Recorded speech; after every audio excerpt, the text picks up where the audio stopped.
Alright, first of all, I know. It has taken me forever to finally get around to reading and reviewing Mistborn Secret History. And I want to apologize for that. I literally have been asked to read this since I first reviewed Mistborn roughly 2 to 3 years ago, and I'm finally on it. I have it under my belt. Sorry about that. But let me explain my thought process going into it, so maybe you can be a little more sympathetic as to why it's taken me so drastically long. So, I love Mistborn Era 1. It's in my top 10 fantasy stories ever told, easily across any medium. It's fantastic, it's beautiful, some of the best character work, character arcs, it's wonderful and amazing. And in my experience, every time an author tries to go back and retell a story from another perspective, unless it's the initial plan or was kind of just executed that way in the first place, it usually, in my experience, detracts from the story that was originally told, either diminishing certain characters' achievements by saying like, oh no, it was actually this other guy the whole time who did it behind the scenes, or it feels entirely unnecessary and just like you're retreading the same story for like nostalgia. And I was just really afraid to do that to Mistborn because Era 1 for me is fundamental to my understanding and taste of fantasy. So I finally caved in. I bought the book that has secret histories within it, and I began with the preface Brandon Sanderson begins with it. And immediately, that started setting some of my concerns aside. Because I don't know if you know this, but Brandon Sanderson and all of his prefaces he puts for these stories, he just comes across so genuine and so well thought out. And I love the guy's writing and how just connected he seems to be with his fans, his audience, and he's so open, it seems like, to ideas and constantly thinking and growing. Enough butt kissing, but yeah, I immediately was reassured, this is Brandon. He's got this down. And you people were right. Secret Histories is fantastic for Mistborn. I forgot just how emotionally connected I felt with some of these characters. I got literal goosebumps at times, all the feels repeatedly, because it's so smart the way it's executed. I'm going to keep this spoilers free for a little bit, and then we're going to merge movie on skedaddle into spoilers, and I'll give you a warning when we do. But this concept and idea of allowing the reader to have a glimpse not only behind the scenes of Era 1's story, but behind the greater workings of the Cosmere from the perspective of a character we're familiar with was brilliant, and at no point did it detract from the main story, Vin's achievements, the events of Era 1 in any way.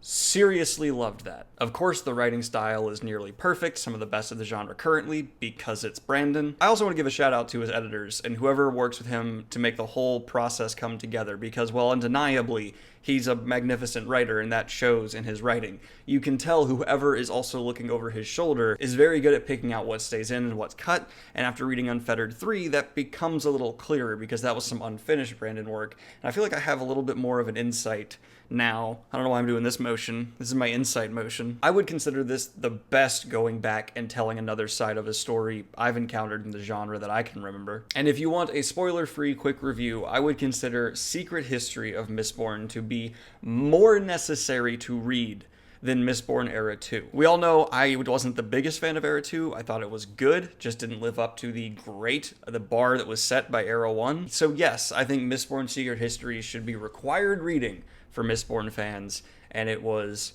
magnificently executed. Now, transitioning into spoilers, 3, 2, 1, here we go. So we're following Kelsier post-death, and the impression I had going in was also kind of worrying for me. I hate when characters are brought back to life. I want death to be permanent unless it serves a crucial plot element and is really well set up beforehand. And Kelsier doesn't come back to life.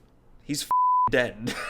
This whole time, he's dead working behind the scenes, but at the end of the book, at the end of the story that's told here, he's interacting with the real world, and he's going to be exploring / researching the greater workings of the Cosmere and Allomancy and all this, which wasn't the ending I saw coming for him. It's very much so set up that he will be reunited with his loved one, but after the ending we get and a better understanding of the character of Kelsier that the reader gets throughout this story, it becomes much easier to understand why that's not the ending. Kelsier's a fighter.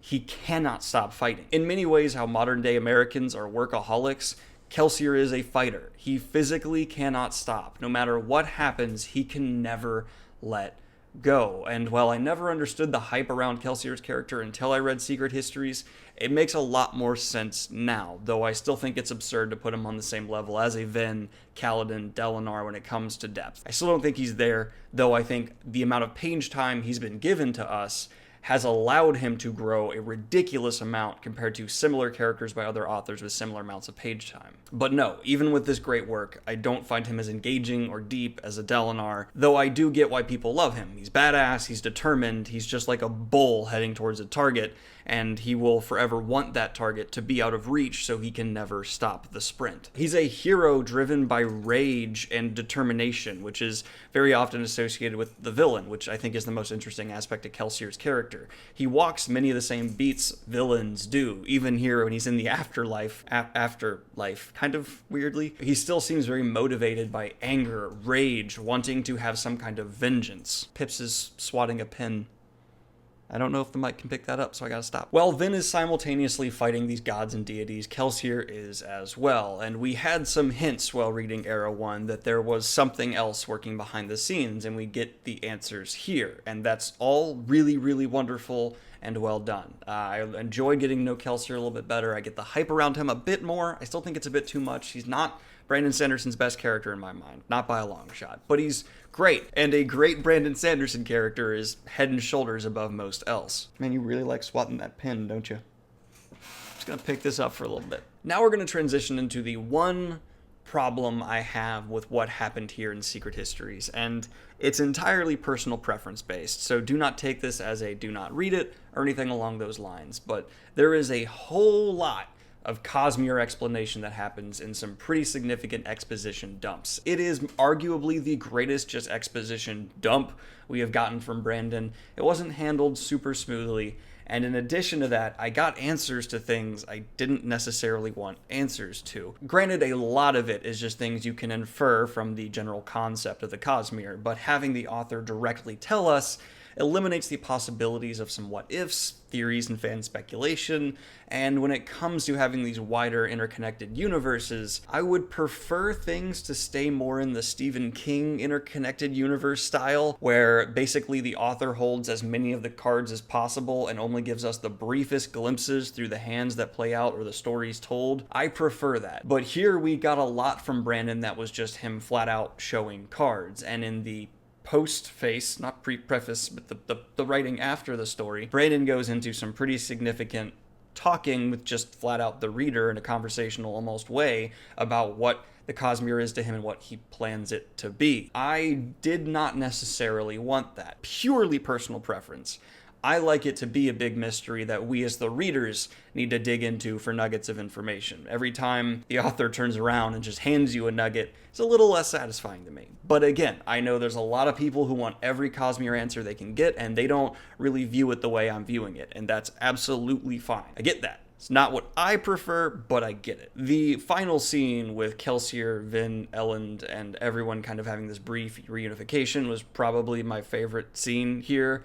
I actually was at work and had to stop for 10 minutes and just listen and soak up what was happening instead of writing code, because I couldn't, usually I can simultaneously listen to an audiobook and write code, because I was reading this physically and listening to the audiobook, and I finished it on the audiobook, and I was sitting there typing, and I just had to stop for 10 minutes and just feel and experience what was happening, and then get back to work, and then stop, think, process, and then get back to work. It was really hard-hitting and had some just perfect character work, things that made sense, because there could have been some very easy other paths taken for Brandon that would have been easier and more satisfying for a traditional ending, but in terms of the characters set up and established for us, the endings we got made a lot more sense. So my spoiler-filled review for the Secret Histories will be anything with Vin, Elend, Kelsier, Sazed, all these people we're so connected with will hit home for me in a really deep way. I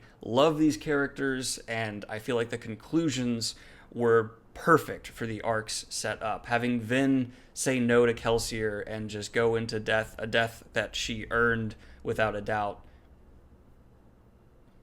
Perfect. Pick it up if you haven't already. That's my review out of 10. There's no excuse not to. It's some of the best Mistborn work we've seen yet, and I hope you guys enjoy it. Let me know what you think of Mistborn's Secret Histories in the comments down below. Let me know if you plan on reading it, if you already have. If not, let me know. I'm curious to see what y'all have to say. Like and subscribe if you have not already. Hit my Patreon. Just throw $1 in and watch with an ad blocker. I'd honestly prefer that, and you can watch guilt-free with an ad blocker. That'd be wonderful. Anyway, y'all, have a good one. Peace.